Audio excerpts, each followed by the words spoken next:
Welcome back to Sip Sip. Today we're going to be testing the 4 most common types of incorporating egg white into a cocktail. We'll be doing the classic dry shake. We'll be doing no dry shake. We'll be doing the reverse shake. And then we'll also be using a milk frother to whip up the ingredients in lieu of a dry shake. You know, in the bartending community, there's a lot of hot debate constantly happening about which is the best technique. And now we are going to find out definitively which is best. What do you think? What's your verdict going in?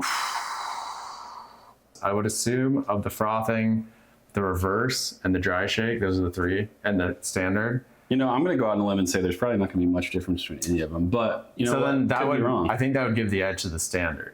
Yeah, I would think this is the Just simplest. shaking it with ice. Yeah, well, shaking it hard. All right, I'll put my vote there. We'll see. The standard shake is going to yield not much different of a result, and therefore be the most practical. Definitely. We'll take into account how long each process takes a little bit too. Now, Luke, are you gonna do any behind the back shaking?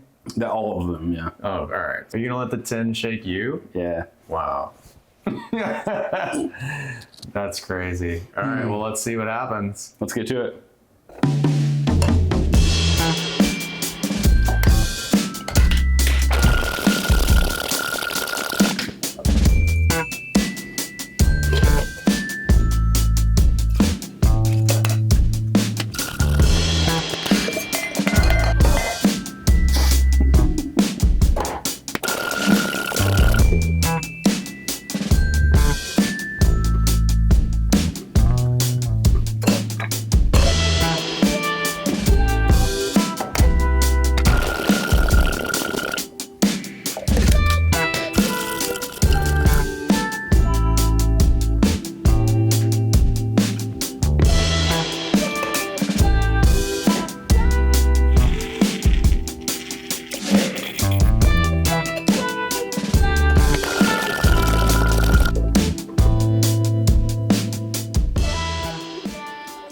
All right, mission accomplished. We're gonna got them all 4 right here. You know what? Just for fun, gosh, that's crazy. Just for fun, we're gonna top it off with a little Scofflaw Bitters. Oh, Luke made these bitters in collaboration with Goose Island. Looks great. Wow. Beautiful. Wait, so do I guess what they are? Yeah, let's have you guess what they are. Is this the first one you made? That was the first one I made, yeah. But this was just standard shaking, no prep. Standard shaking, no prep. All right, so we were wrong on that one. Well, what we'll do too, we'll show a close-up of each right after it was made, because obviously you said there's some time in between each. And were the egg white sizes all comparable? More or less. All right. It looks like, I mean, it looks like 3 is actually the best one. It looks like 3 is even better than 4. And maybe they're about the same though, closest. If we're comparing the type of the amount of froth, amount of egg white foam that we're getting on top. I think it's 3 though. 3 or 4. Yeah. So that was no dry shake, reverse dry shake, and milk frother.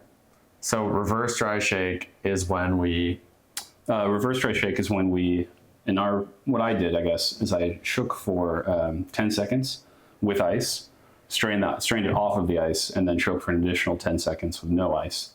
So for dry shake, I measure out all the ingredients in the shaker tins, and before I add ice, close those tins up, and I shake it for 10 seconds. After that 10 seconds is up, you open the tins up, add your ice, and then repeat the process. So a total of 20 seconds of shaking.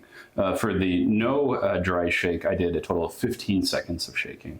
For the reverse dry shake, it's the exact same. So again, a full 20 seconds of shaking. For the milk frother, I just built the ingredients in the tin and then frothed for about 8 to 10 seconds. And then I did a 10-second shake. So ultimately, all of these end up being around a similar amount of time, except for the no dry shake, which was the 15-second shake. So, and I guess looking at them now, the head retention of these is much better than it is with the no dry shake. Albeit, I'm curious. I want to taste them just to see. Yeah, just get deep in there. Yeah. Any flavor differences? I will say these 3 taste the exact same. This one tastes very similar, but the additional frothiness that had on these 3 kind of like hits you at the end of the sip, and it kind of like richer, adds some creaminess that sort of like is a nice finish to the sip. This still tastes delicious. It seems like the reverse and the milk frother are the most frothy, and then followed by the dry shake and then the standard. Yep. So I think some of the newer techniques are proving to be valuable. I think you obviously have to have an additional tool with the milk frother to execute this. These are cheap though, so they're not bad. I think the dry shake is the most practical though, because it would make sense if you're in a busy bar environment. You could just shake everything without ice, open the tins up, add ice, shake everything, straight it off. Yep. And it's also as cold as it's going to be, which I appreciate. So the second of that drink hits the vessel that it's going in, it's going to be at maximum coldness. Whereas with the reverse dry shake, the last shake that you do has no ice in the tins. So in theory, it's losing temp, or I guess getting warmer, losing coldness, right before you put it into its final vessel. So I think for me, I would probably just continue to do the dry shake method, even though the reverse dry shake seems cooler. The frother is cool too. Yeah, because this effectively is the dry shake. It Fair enough. Takes less effort. I guess so. But then you have like another tool to clean, yada, yada, yada. Another tool to clean, but I will say, which I'm sure we will tease in this video, anytime you're opening your tins, you can make a mess. And if you're opening them twice for every cocktail, then that's more. I guess that's fair. Yeah, maybe the milk frother. Yeah, either go classic, or if you're wanting to try something classic, new, meaning dry shake, do the frother. Right. Cheers. Cheers. Sip, sip. Sip, sip.